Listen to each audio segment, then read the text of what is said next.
So, good evening, everybody. Uh, I'm going to call you the honorable moderator from here on. I will try not to record that, register that. Uh, so good to be here, Vikram. Since I have just half an hour, I'll start away with the first question to you. The session is titled, Is the Right Finally Writing? You're a writer, but I don't want you to limit your answer to just writing. My question to you is really the right finally writing, or it always did? And if today we are asking this question, why are we asking it? Thank you, Alo. And I think I'm guilty of framing this panel also, only for the simple reason that the right, R-I-G-H-T and W-R-I-T-E. It was just a play on the words there. But I think there is no real concept of a right and a left when it comes to India, at least. There is, of course, a left, but there is a non-left, which one can call as the right side, the nationalistic side, the dharmic side, call it as you may. And the right also, when we talk of it, I think there are several dimensions of it. There's the economic right and the economic left. I don't know what is left of, the two of them merge, I think, very seamlessly. We have a government which is called as right-wing, but then most of its policies are also welfare economics and socialist and so on. So the distinction in the world of economics, at least, I think somewhere merges.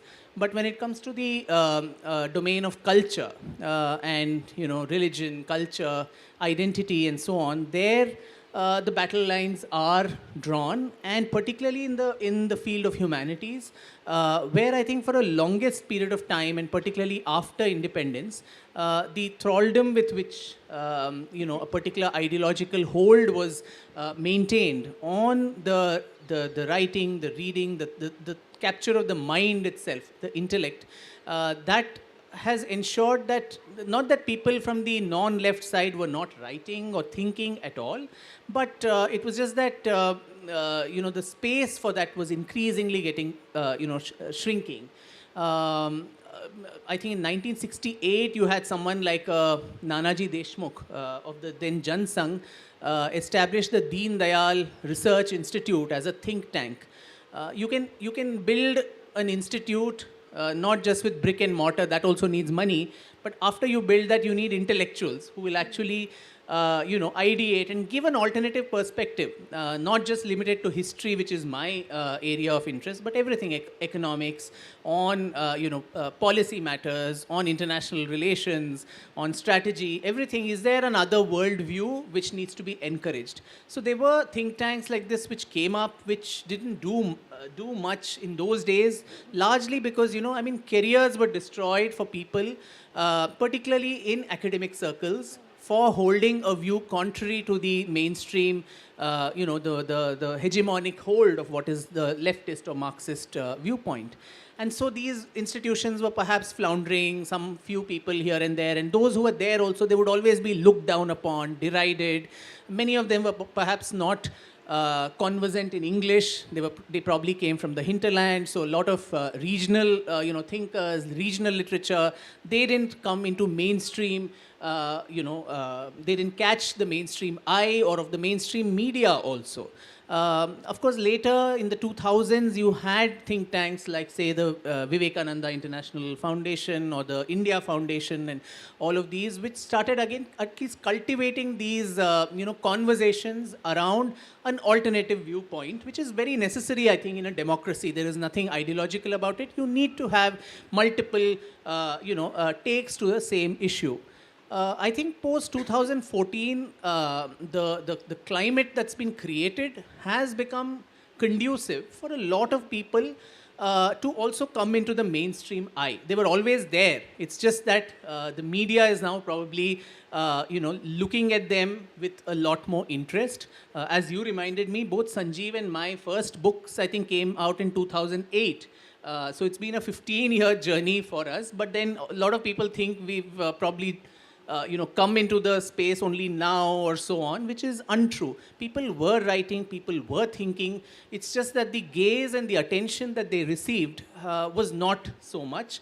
And now people who have a pedigree, who have a background to match those on the other side, who can speak English, who can also hold festivals, do all kinds of things like this. I think that is the new paradigm shift which one can see, particularly in the last decade or so. So Sanjeev, when it comes to you, I remember you came and gave us a talk in school when Land of Seven Rivers was released, and then again with Ocean of Churn. The thing about you is that your books are so popular that, it much to the frustration of many, they can't, it's very interesting that they want to say something, but they can't because what is the best argument that you have faced when it comes to the kind of narratives you have set with your books, and they have become so popular that have been placed for you to refute the thesis that you have put on? So, just to build on what my friend Vikram was saying, there was a period in the 60s, 70s, 80s when either there were relatively fewer writers or to the extent that the non-left was writing, it was not given too much credence. I mean, there was the odd person like Arun Shourie who would probably get some attention, but they were sort of thought of as a curiosity.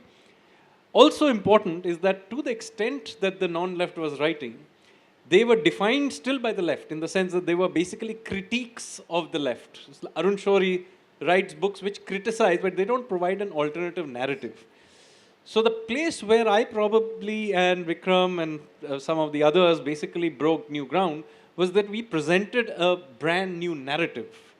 And this is important because eventually critiques don't replace narratives. New narratives replace old narratives.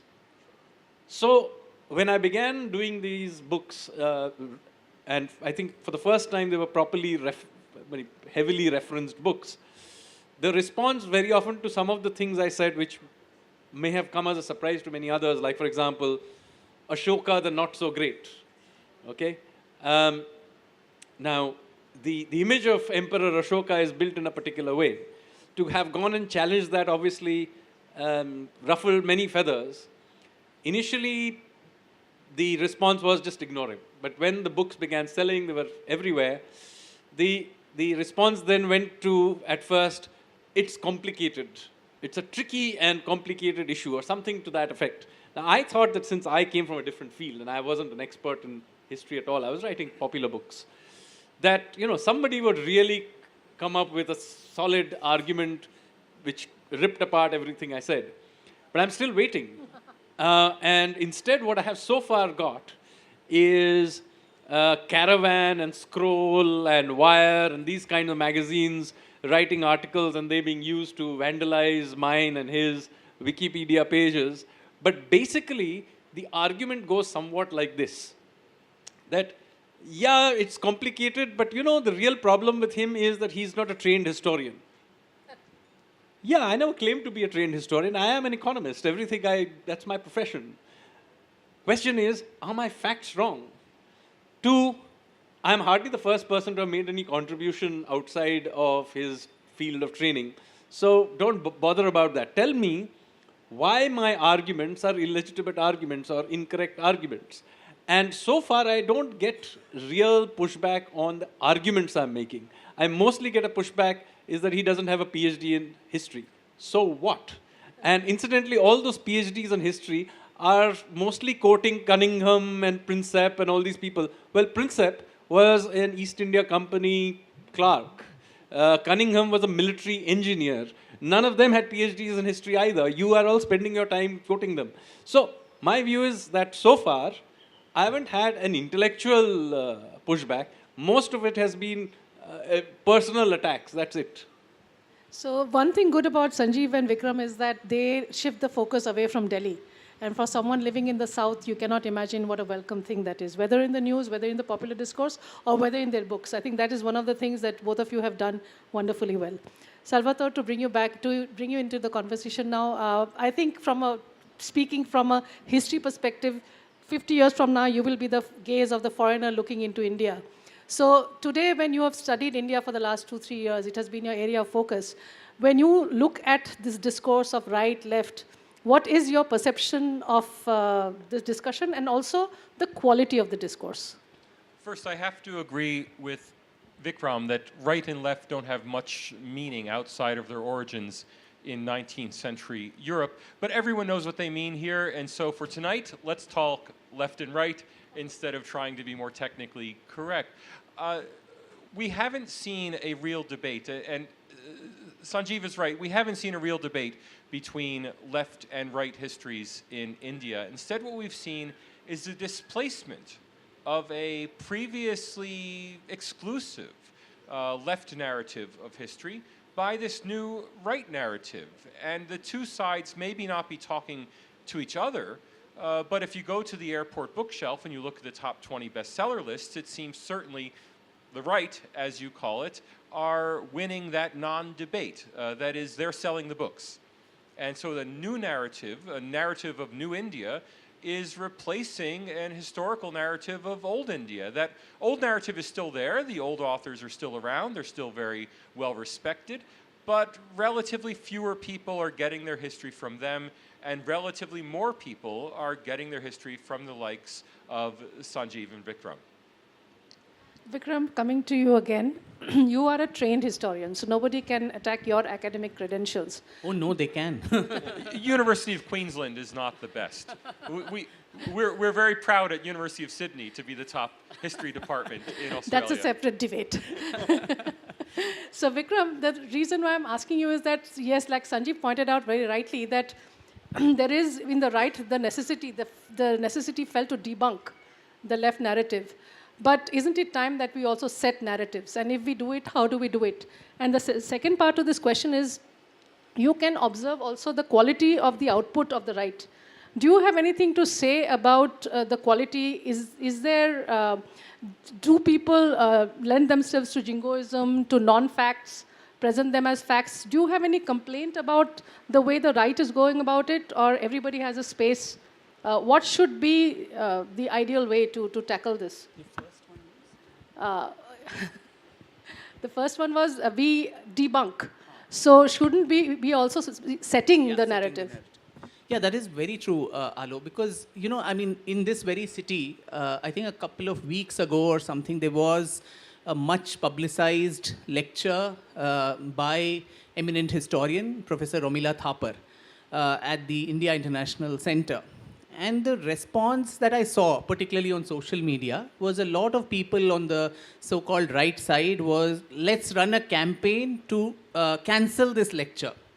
And then there were letters written to the secretary of IIC. There were all kinds of things like that. Now here is a person, a nonagerian, who has an established body of work over several decades, and that has made deep roots in academia. It has influenced minds. It has kind of crafted the manner in which we look at history and historiography, particularly of ancient India, of which he claims to be a scholar. Now, by shutting down one simple lecture of half an hour or 1 hour of this person, I don't know how that can be a response of any sorts. If I would be, my suggestion would be asked, a lot of people should have gone and attended that lecture, countered the person with the facts that they think are correct, or if that is not allowed, it's a closed door meeting or something. Post-lecture, I sat through and listened to the entire lecture as it was happening. Five people could have sat and drafted a point-by-point rebuttal of everything that the esteemed scholar said. I think that is a better manner than doing these very, very reactionary, and I think that reduces the entire quality of what you stand for. And then it becomes very easy for the other side to beat you down, saying, they only disrupt, they only involve in boycotts, they are fascists, they are undemocratic and all of that, which is counterproductive to your own cause.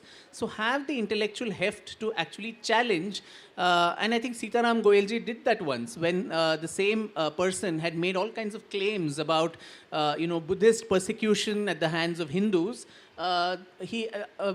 Stating 3 inscriptions, 2 of which turned out to be fake, and one was very obscure. It was not related to that. He actually challenged her to an open debate, a public debate, to talk about this, and that was never, accepted, and the debate never happened. And that was never, accepted, and the debate never happened. So I think, setting the narrative, as Sanjeev said and as you mentioned, that is very important. You don't all the time have to be reactionary. You don't have to all the time be, destructive, defensive also, even including the kind of books sometimes that get written. It's almost like what Sanjeev said, a critique or a defense. It's like a lawyer arguing in a court, which is not how a book needs to be. I think, you can set narratives in a different way. We have Dr. Uday Kulkarni, who's sitting here, who, through his work on the Marathas, and which was, I think, dying to be told, it's a shame that in mainstream Indian historiography, despite the copious amount of, documents that are there of the Peshwa Daftar and so on, nobody thought it important to write the book. So this is the kind of work which sets a new tone. So I think that is more important. And rebuttal, there is I think a entire spectrum of writing on both sides. It's not that everything that the left writes is also extremely academically, brilliant and sound and so on. So there is riffraff on all sides. But then the usual tendency is, as we discussed earlier, to make everything that the non-left writes, to deride it as being unscholarly, pick holes at everyone's, qualification, background, and this and that, which is the kind of standard operating techniques that are engaged everywhere. In fact, to add to what Salvatore said, I think Nicholas Kristof in the New York Times had mentioned that I don't think this is a uniquely Indian problem. In an article called Liberal Intolerance, he said even in the universities in America, I think only 7 to 11% of scholars are those who come from a conservative kind of a background, and that in the humanities. And in the social sciences, that further, reduces to about 6 to 7%. And all of them are economists. So yeah, yeah. In the non-economics field, there is none. There is none. So yeah, so there is this but there are at least that many people who are probably a part of that academic setup in the US, for which there is some critique. Here probably the numbers would be even more less. I don't know what is the, also the squeamishness about, for many people on the non-left side, to own up and claim, yeah, we do have a conservative opinion, and there's nothing wrong. It's a very legitimate, it's a democratic, it's an academic, position to have, and own it up with pride, wear it on your sleeve as a badge of honor. Sanjeev, you have written the book on the revolutionaries, and I was, just for curiosity, to compare how people interpret. I was looking up Gandhiji's statement in the Karachi Congress after they were hung. And it was very interesting because there is a very clear statement that says, while we dissociate ourselves from this act, and then it goes on to. So it's very interesting if you do a Google search, there's a whole lot of people who have written about, actually, Gandhi was sympathetic. Look at how well he has written about Bhagat Singh. But the fact is that the Congress did dissociate itself. Now, something like your book, Revolutionaries, it's a welcome, finally, a change. And it's, again, I have to continue to tell that your book reads very easily, and I'm so glad it's popular. So the reason why I'm asking you this question is that, when you set a narrative like this, you would expect, if at all there is a counter argument, you would expect it to come. But there is something I have learned from you, and that is observe the left. They kill a debate by silence. So do you think this is happening again, that nobody is going to come up with the counter of what has been said about our freedom movement so far? I think they have now no longer have that power. They did at one point in time, and which is why they have finally begun to write nasty articles about the two of us, and they will shortly about you as well. Prepare for it. But the thing is that there was a time when they could simply ignore and hope that we would go away. that is no longer possible. And so there will be some sort of a response. As I said, mostly not about our facts, mostly about us as people. But I think you have to remember that I come from another field where some of this has happened in the past and some part of that battle has been won. So today, there is no serious argument left really from the left about socialism. And you can argue about various shades of market economy. You can be a mercantilist, right? You can belong to free marketeer, whatever. But by and large, nobody really. Our economy now is a market-based economy. You can argue about the exact mix of it, but basically that is now the story. Now here too, this problem used to exist. If you go back to the 80s and even in the early 90s, when I was at university, by the way, the curriculum used to be entirely to the left. I was in university when the Soviet Union collapsed, when the Berlin Wall fell, and our own economy went through a crisis and we went through reforms. So we could clearly see that we were heading into a new world of market reforms, and Manmohan Singh was, dismantling the old system. But our textbooks went on and on about how wonderful Preobrazinski, there was one Soviet writer we were still studying, and how wonderful Mahalanobis's 5-year plans were. So in some ways, what happens very often is that the events simply are ahead of what the so-called intellectuals are doing. So in fact, when the 1991-92 reforms were going on, the intellectuals of that time, please go and read them. They were all to a man and woman saying how terrible and it was going to cause such great bad things that were going to happen in India as a result of those reforms. Now 30 years on, I think everybody agrees it was a good thing. So what I'm trying to say here is, look, sometimes the dam simply bursts. And it doesn't matter. You can't ignore it or do anything. Now, it doesn't matter that the new types of stories are coming out. You just heard Kashmir Files just before that. He was much ignored before that, till Kashmir Files suddenly blew through. And, I do remember till Kashmir File happens, Vivek was much mocked as, a failed director who would never make it. But now I don't think anybody says that anymore. So I think this business of let's ignore it, the silence is some way of sort of keeping them out of the conversation. I think that point has been crossed in other things. As I said, the point was crossed on the economy in the 90s. And then it became, nobody really reads. I don't know. I don't think I've read the EPW in like 20 years. I'm sure they still publish articles about how wonderful Nehru was and all that. But I don't think anybody reads them anymore. And social media is derided actually as a non-intellectual space. You think that it has played a role in both of people like you in India getting a foothold in terms of a following? Maybe. It certainly is the case that it would have been more, it provided a pathway for getting ideas out. So do remember that I already had other pathways because of my work as an economist. But it is certainly the case, it was easier to popularize them outside of the mainstream media, where I would have got edited in various ways and so on. So I do think that, yes, and of course getting feedback loops instantaneously if you said something. So yeah, so that is definitely the case that at a time when mainstream media simply is tightly controlled, the social media did provide avenues for, telling other narratives. No question of that. Salvatore, I have two parts to the question, and this is about the noise that the left makes. In India, we are very concerned. We get very agitated with the content that's coming out, and we make a lot of noise. First of all, I suffered through your interview with Abhinandan Sekhri, and I listened to the people you read in India. So we have that set of writers. And then in India, we also make a big fuss about Indian columnists writing in the Wall Street Journal, the New York Times, the Washington Post.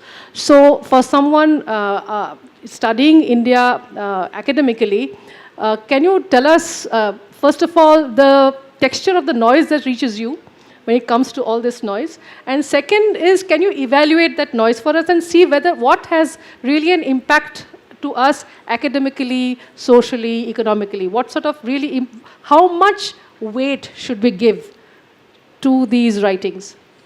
It's clear that the New India right has had essentially zero exposure outside India.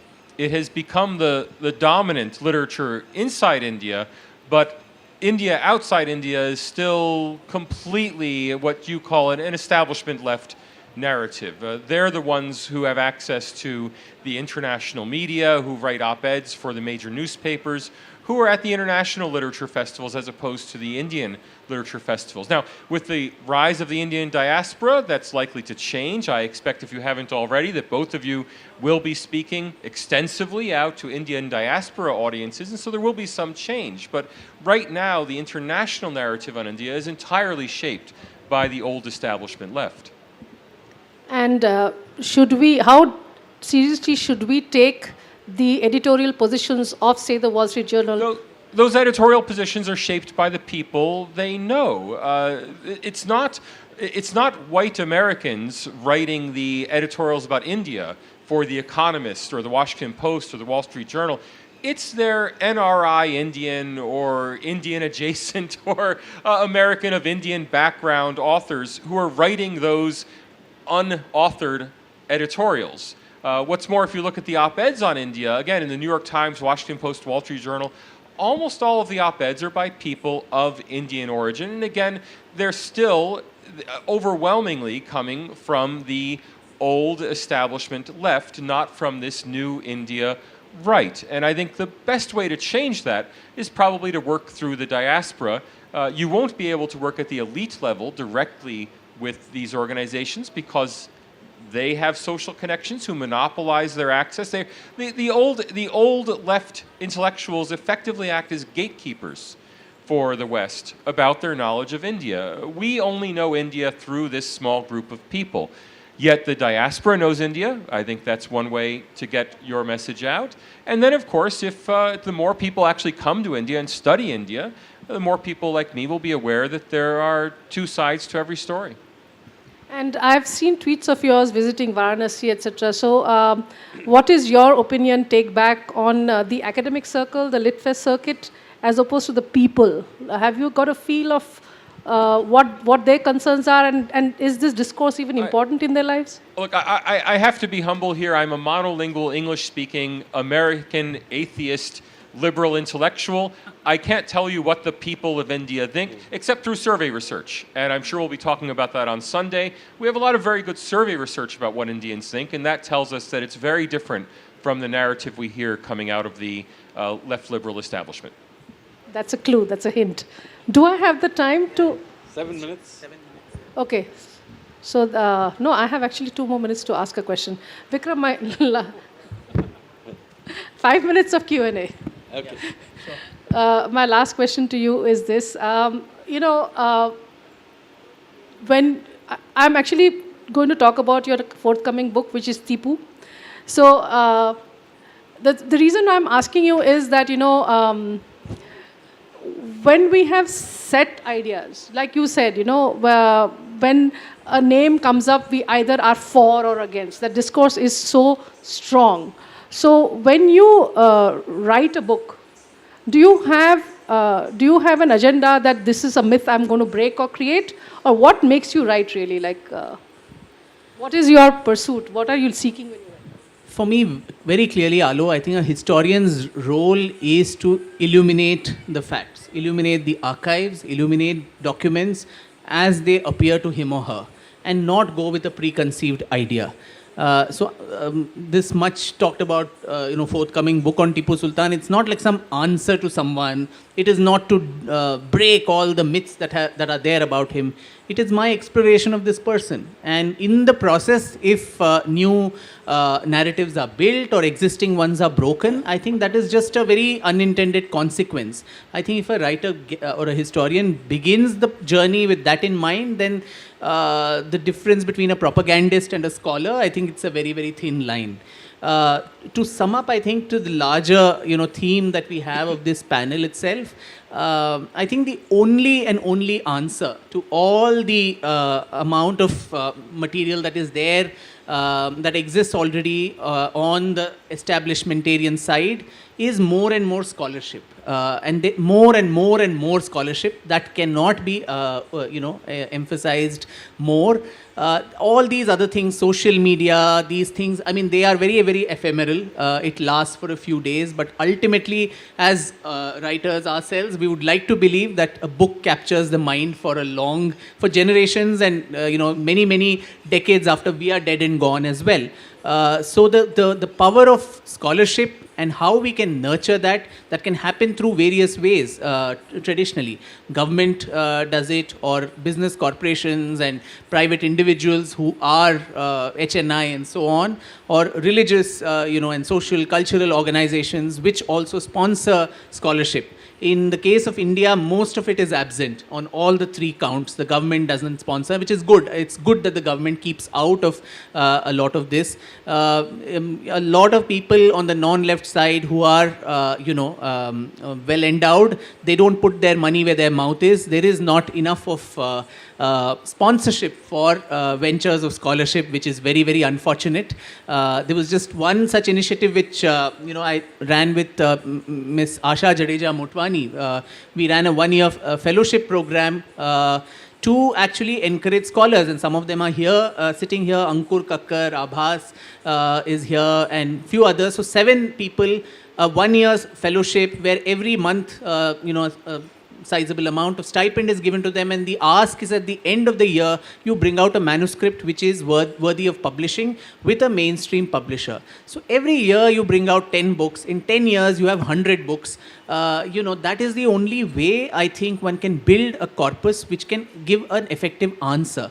Now, once that body of work is created, how that can be used, through social media, through videos, through all kinds of other things, OTT series and films and all of that, that is the secondary thing as to how you can disseminate the information. But the heavy lifting, the research, the documentation, that dirty work, getting down, getting your hands dirty, that is most important if one really needs to shift the needle of the narrative and bring up something new and original which makes sense for the long term. Thank you. Before questions, just one little correction. I am no historian at all. I read historians to inform my classes. I am not a historian. Okay, any questions? There's a lady there. Okay, there's somebody with a mic, and then to that lady there. Hello, sir. My question is mainly geared towards Sanjeev sir and Vikram sir. What I want to ask is, I can't help but notice that this emergence of right-wing or non-left literature has accelerated in post-2014 era. So I can't help but wonder that there's a political, not intentional, but some aspect to it. So what I'm wondering is, if in the future things change, is this sustainable? I want it to be sustainable. Is there a risk of going back to the original situation? So let me say, first of all, that it's not a coincidence, because in a sense, both the political emergence as well as the emergence of this literature have co-evolved. They are reflections of a particular time in our history. So in that sense, it's not the case that in 2014, a particular government came in power and suddenly this literature came up. I mean, many of my books are published before 2014. So both of these phenomena happened together. And I think they feed on each other, maybe to some extent, it's possible. But it is, at least my work is totally self-funded. I have never taken a single cent from any organization, government or non-government, for doing my research. So my work is, at least, and I think that may be also the case in Vikram's case. Therefore, any change in the political dispensation, at least in my case, will have zero impact. Having said that, certainly for as with everything, it's not black and white. So there may be a person like myself who may continue doing that irrespective of the political situation. But certainly the sort of mahal, so to speak, matters. And there are certain kinds of things that may become much more difficult to do in a different environment. For example, movies may be more of a particular kind, may be more difficult to show, or OTT series will be, or these kinds of things may be more difficult to do in a different dispensation. It's possible. And we see that even at the state level, it happens quite often. One more question, the lady here. I have a question. The lady, let's take a question on the lady. Thank you. So I'm going to run really ahead of that question there and ask you, are we ever going to see the change in narrative that's, all of you have got here, reflected in academia in this country, and a change in curriculum? I don't know if I'm really running ahead with this. Well, it takes time because this has been an entrenched system for 7 decades after freedom. So to expect it to happen overnight is tough. But then, as I said earlier, the beginning point for that is to generate new scholarship. A lot of people, let's remove Irfan Habib's books, let's remove Romila Thapar's books, let's take them away. But what do you replace it with? What is the other alternative that you have? So the first step is to first create newer scholarship, and then once that scholarship gains ground, either through the popular medium or through academic circuits, then it's a matter of time. Because I'm told that my Savarkar volumes have now been included as reading material for the Delhi University itself. So it's going to take time. Someday maybe that's going to become the textbook in place of the Bipin Chandra and the Bravehearts a class is doing, Revolutions a class is doing. I so want to claim that. In her school, our books are being taught Thank to the you. students. So I think it's a process. It'll take time, but it's on. Thank you. Time's Looking up, forward. unfortunately. have That's a all we question. have time Can I- for. Thank you so much. Thank you so much, gentlemen. Thank you.